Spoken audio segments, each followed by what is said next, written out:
कहे जाते हैं, फिर उसको कैबिनेट की मीटिंग में चर्चा करते हुए सवालों का जवाब रखते हुए फाइनलाइज रिवाइज्ड नोट होता है, उसे भेजा जाता है। लेकिन उसके बाद अब जो जानकारी मिल रही है कि अगर अभी भी सत्र को लेकर किसी भी तरीके की कोई संशय वाली स्थिति बनी रहेगी, तब क्या कुछ होगा, कांग्रेस पार्टी का कदम ये देखना होगा। क्योंकि देखिए, पूरे देश में तो राजभवन का घेराव किया, लेकिन सूबे में नहीं। और संवैधानिक प्रमुख होने के नाते बहुत सारी उम्मीदें कांग्रेस पार्टी की और कांग्रेस सरकार की सूबे के भीतर रही है, और बार बार नियमों का हवाला, संवैधानिक मूल्यों का हवाला दिया गया।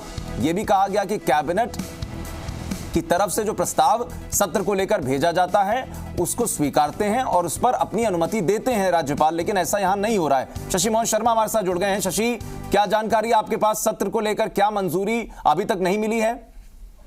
देखिए आशीष, जो सूत्रों के हवाले से हमको जानकारी मिल रही है उसमें यही है कि राज्यपाल ने तीसरी बार फाइल लौटाई है और एक और पत्र लिखा है मुख्यमंत्री कार्यालय को, संसदीय कार्य विभाग को, और अब इस पर मंथन होगा। हालांकि क्या बड़े कारण बताए हैं इसका अभी तक खुलासा नहीं हो सका है, लेकिन लब्बो-लुआब यह है कि सत्र बुलाने को लेकर मंजूरी नहीं मिली है अभी तक।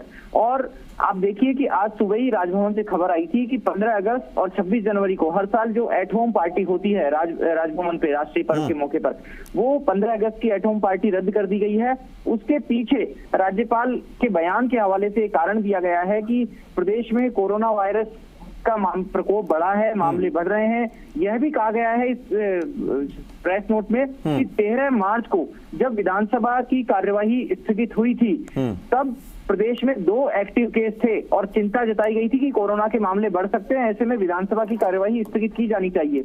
और आगे कहा गया है कि जब 28 जुलाई को 10,000 से ज्यादा एक्टिव केस हो गए हैं, तो फिर इस सूरत में किस तरीके से विधानसभा बुलाई जा सकेगी, एट होम हो सकेगा, ये कहा है। और संभवतः कोरोना वायरस के बढ़ते मामलों का जिक्र ही राज्यपाल ने इस पत्र में किया है।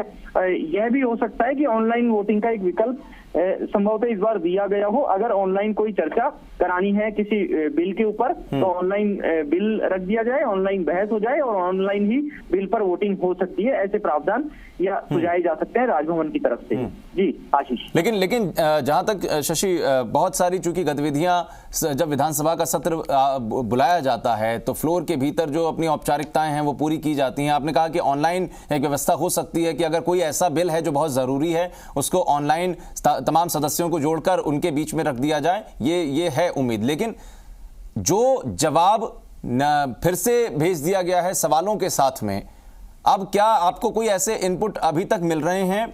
चूंकि अभी हमने देखा कि कार्यक्रम जब पीसीसी में चल रहा था, मुख्यमंत्री ने कहा कि अब मैं यहां से निकल के सीधे राजभवन जाऊंगा, तो अब राजभवन से ही अगर ये खबर आ गई तो जाने का कोई औचित्य भी नहीं होगा।